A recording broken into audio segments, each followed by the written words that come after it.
हेमंत जी की सरकार बनने के बाद 4 साल में इनके कार्यकाल को आप देखें तो कृषि विभाग, पशुपालन विभाग, सहकारिता विभाग, पूर्व में जो रघुवर जी की सरकार में जिन योजनाओं को, जो रोड मैप बनाए गए थे किसी क्षेत्र में विकास के लिए, एक एक करके वर्तमान हेमंत सरकार ने 4 सालों में ऐसी अनेकों योजनाओं को बंद कर दिए, अनेक योजनाओं का स्वरूप बदल दिए गए। उसी कड़ी में कुछ ध्यान में आप सभी का और राज्य के किसान भाइयों को आकर्षित करना चाहता हूं कि सबसे पहले जब हेमंत सरकार आई तो सबसे पहले इन्होंने रघुवर सरकार की ओर से जो चलाए जा रहे थे भारतीय जनता पार्टी सरकार में कृषि आशीर्वाद योजना, जिसमें 5,000 से लेकर 25,000 तक किसानों के खाते में सीधे पैसे जा रहे थे। इस योजना को सबसे पहले राज्य सरकार ने बंद किया और उन्होंने कहा कि मैं इसके बदले में किसानों का लोन माफ करूंगा। इनके लोन माफी हुए नहीं। लगभग 4.5 लाख से ज़्यादा जिन किसानों का खाता डिफॉल्टर हो गया था, एनपीए हो गए थे लोन, उनका माफी हुआ नहीं। इन्होंने वादा किया था कि 2 लाख तक का हम लोन माफ करेंगे, तो माफी हुई नहीं। आज भी किसान बैंकों के चक्कर लगा रहे हैं, आशा देख रहे हैं कब लोन माफ होगा। वहीं दूसरी ओर जो रघुवर सरकार के द्वारा किसी आशीर्वाद योजना के पैसे दिए जाते उन्होंने बंद कर दिया। वहीं दूसरी ओर भारत सरकार की योजना को देखें, प्रधानमंत्री किसान सम्मान योजना निधि, 28 लाख से ज़्यादा किसानों का डाटा अपलोड हुआ था और किसानों के खाते में पैसा जा रहे थे। पहला, दूसरा, तीसरा, चौथा, 5वां स्तर के जितने भी किस्त में आप देखें, धीरे धीरे किसानों का डाटा बढ़ते गया। जब रघुवर जी की सरकार थी 28 लाख से ज़्यादा किसानों के खाते में पैसे आए। अभी कुछ दिन पहले भारत सरकार ने जब 15वां किस्त जारी किया तो हमारे इस राज्य के किसानों के खाते में मात्र 12 लाख किसानों के खाते में पैसा गया। तो ये जो 14 लाख से ज़्यादा, लगभग 16 लाख किसानों का नाम जो डेटा से हटा, इसके लिए राज्य सरकार को जवाब देना चाहिए। भाई वैसे किसानों का क्या गलती था।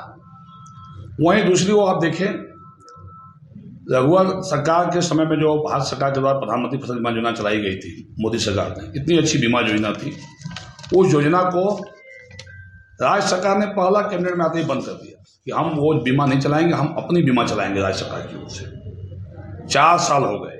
कई बार सदन में भारतीय जनता पार्टी के माननीय विधायकों ने, हम लोगों ने सवाल उठाए। 4 साल में आज तक एक बीमा राज्य सरकार चला नहीं पाई।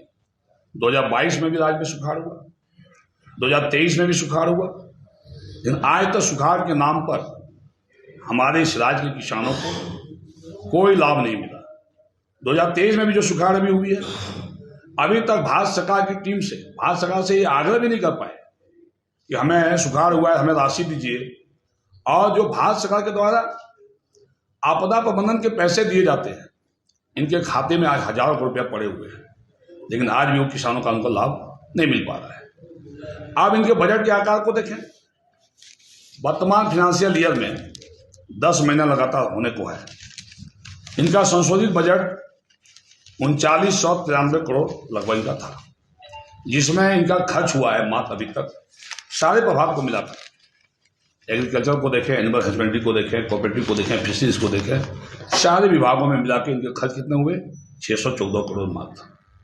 और स्थिति ये है कि 1600 करोड़ के लगभग राशि के इनके योजनाओं का अभी तक राज्यादेश ही नहीं निकला। यानी वो मुख्यालय स्तर पर, विभाग के स्तर पर योजना स्वीकृत हुई नहीं हुई इनके। जब योजना ही स्वीकृत नहीं हुआ 10 महीना में, आप 2 महीना में क्या खर्च करेंगे? मैं आपको बताना चाहता हूँ, दुख के साथ बताना पड़ता है, जो इनका अटैचमेंट होना चाहिए वो सही तरीका से कागज होकर जमीन पर काम हो नहीं रहा है। और किसानों को औने पौने दाम पर आज जो स्थिति है, धान बिचौलिया को बेच रहा है और यहाँ से धान सब बाहर जा रहा है और हमारे किसान को सही लागत, उसका मूल्य नहीं मिल पा रहा है। वहीं दूसरी ओर भारत सरकार के द्वारा, मोदी जी के द्वारा प्रधानमंत्री किसान समृद्धि केंद्र जो खोलने का यहाँ पर जो भारत सरकार ने दिया है, उसमें भी राज्य सरकार पार्टिसिपेट कर रही है। उसमें आप सब्सिडी के आधार पर किसानों को खाद बीज मिलता है। ऐसे समृद्धि केंद्र भी खोलने में आनाकानी कर रही है सरकार। अनेक योजनाओं के आकार को सरकार ने बदल दिया। रघुवर सरकार में जो 2 गाय बांटने की योजनाएं थी, बकरी पालन, मुर्गी पालन, किसानों को अल्टरनेटिव जॉब कमाई के लिए जो योजनाएं चलाई गई थी, इनके सारे के सब्सिडी के आकार को इन्होंने जो है हटा दिया। अब इनके लागू टर्न अप नहीं हो रहे और स्थिति यह है कि इनके योजनाओं के पैसे सिलेंडर हो रहे हैं। अब रघुवर जी की सरकार में आप देखें, जो मछली उत्पादन की दिशा में इतना तेजी से काम हुआ था, केज पद्धति से मछली पालन आप इतना तेजी से बढ़ा था और मछली आंध्रा से आना कम हो गया था। अभी स्थिति यह है कि फिर आंध्रा की मछली यहाँ आने लगी और इनके सारे केज पद्धति से मछली पालन योजना इन्होंने बंद कर दिया। भारत सरकार भी अगर पैसा दे रही है उसको भी ये खर्च नहीं कर रहे। वहीं दूध प्रोसेसिंग के क्षेत्र में जिस तरह से रघुवर जी की सरकार ने कई दूध प्रोसेसिंग प्लांट इस राज्य में बनाए, चाहे होटवार में मेधा का डेयरी का प्लांट हो, चाहे साहिबगंज के प्लांट हो, चाहे सारठ के प्लांट हो, चाहे पलामू के प्लांट हो। अभी 2 प्लांट का उद्घाटन ये भी थपथपा रहे हैं। पलामू में हाल में मुख्यमंत्री जी ने प्लांट का जाकर उद्घाटन किया। मैं मुख्यमंत्री जी से उनके किसी मंत्री से पूछना चाहता हूँ, क्या वो प्लांट आपने लाया था? वो प्लांट रघुवर जी की सरकार, आपने एक भी प्लांट बनाया नहीं, तो किसान अपना उत्पादित दूध को बेचेगा कहाँ? गाँव में दूध कलेक्शन सेंटर खुल नहीं रहे हैं। स्थिति बहुत ही भयावह है और आज के किसान लगातार आशा भरी निगाह से देख रही कब इस सरकार चुनाव हो, सरकार जाए, तभी इस किसानों का भलाई होने वाला है। जब तक डबल इंजन की सरकार नहीं रहेगी ना झारखंड में, किसानों का भला होने वाला नहीं है। अब ये क्या कर रहे हैं, कुछ दिन पहले कैबिनेट में उन्होंने प्रस्ताव लाया कि हम 3500 रुपये के किसानों को देंगे। अरे 3500 रुपये में किसानों को क्या होगा? तो झुंझुना पकड़ाओगे आप किसानों को, वो भी किसानों के खाते में सही तरीके से जाने रहा है पैसा। पिछली बार भी आपने कहा था कि 3500 रुपये के देंगे, पिछला बार भी आपने कैबिनेट में प्रस्ताव लाया था 2022 में। कितने आपको सरकार को बतानी चाहिए कि आपने कितने किसानों के खाते में पैसा दिया। ये हालत है सरकार की। इस सरकार के किसानों की सरकार से किसानों का भला होने वाला नहीं है। अनेक योजना जो आज ऐसे योजनाएं रघुवर सरकार में चलाई जा रही थी, जैसे औफाज यहाँ हम लोगों ने बनाया था ऑर्गेनिक खेती को आगे बढ़ाने के लिए, एक रोड मैप हम लोगों ने बनाया था। यहाँ से इजराइल किसानों को भेजकर वहाँ से टपक सिंचाई योजना अच्छे कम वर्षा में अच्छी पैदावार की खेती को बढ़ावा देने के लिए किसानों को हम लोगों ने प्रशिक्षित किया। उन किसानों का भी यूटिलाइज सरकार नहीं कर पा रही है और लगातार इजराइल भेजने के लिए किसानों का सरकार ने बंद कर दिया और अनेक तरह के किस तरह से कृषि विभाग को लूट का चारागाह बना के रखा है। आप देख सकते हैं इनके मंत्री सेक्रेटरी के घर पर जाते हैं और स्थिति ये है कि मैं लगातार मैं कई नोटिफिकेशन में दूंगा, जो जूनियर अधिकारी को सीनियर का प्रभाव दे दिया गया है। एक अधिकारी को दुमका का अधिकारी है, दुमका में वहां पोस्टिंग है और रांची में भी उनको पोस्ट दे दिया गया। और कब दुमका जाएगा, कब रांची आएगा? वो एक अधिकारी को 5-5 जिला का प्रभार है। जो ज्यादा मोटी रकम देता है उसको कई जिला का प्रभार मिल जाता है, मुख्यालय में बैठ जाता है। ये हालत है। ट्रांसपोर्ट पोस्टिंग का उद्योग चल रहा है किसी पशुपालन सहकारिता विभाग में। विभाग के मंत्री का अधिकारियों पर कोई कंट्रोल नहीं है, इसके चलते राशि आज खर्च नहीं होता है। मात्र 28% किसी विभाग में जो खर्च हुए, पशुपालन विभाग में मात्र 8% खर्च हुए। कोऑपरेटिव विभाग में भी जो खर्च शो कर रहा है वो भी खाते में पैसा इन्होंने डाल दिया, खर्च नहीं हुआ है। पैसा खाते में, वो आंकड़ों का बाजीगिरी इन्होंने किया है, पैसा को खाते में डाल के रख दिया है और दिखा दिया सो खर्च हम कर दिए।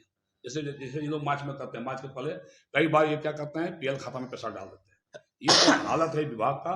इसलिए ये जो सरकार दावे कर रही है, ये दावे में कोई दम नहीं है। पूरी तरह से सरकार फ्लॉप हो चुकी है।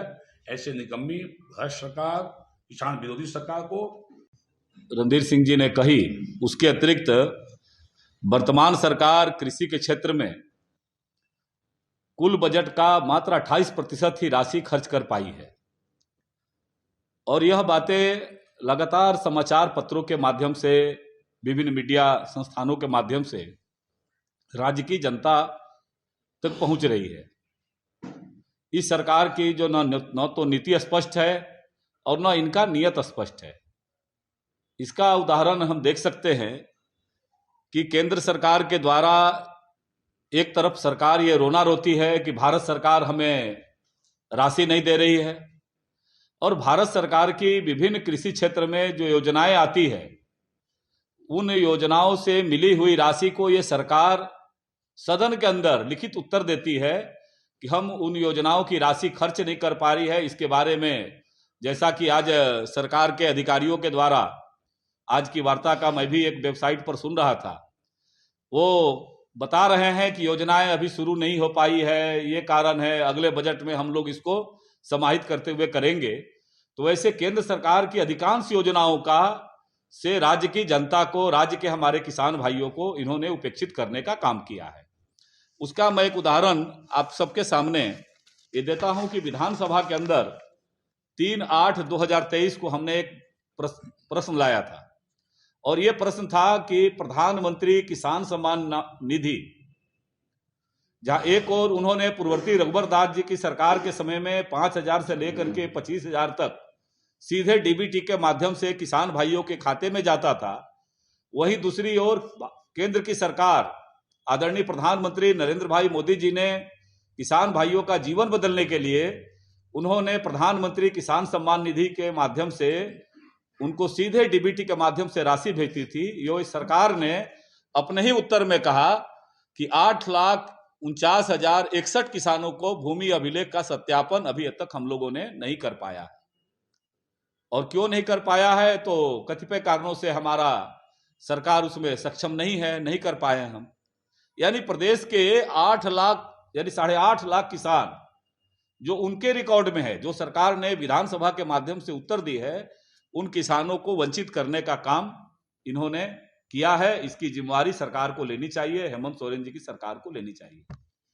वहीं दूसरी ओर आज वार्ता का एक प्रमुख हिस्सा खनन भूतत्व विभाग के बारे में भी एक चर्चा है कि आज इस प्रदेश के अंदर साहेबगंज से लेकर के गढ़वा और गढ़वा से लेकर के चाईबासा तक इनके किस्से कहानियां, जो घपले घोटाले और उस घपले घोटालों के कारण बालू लूट का मामला हो, खनिज संपदा का लूट का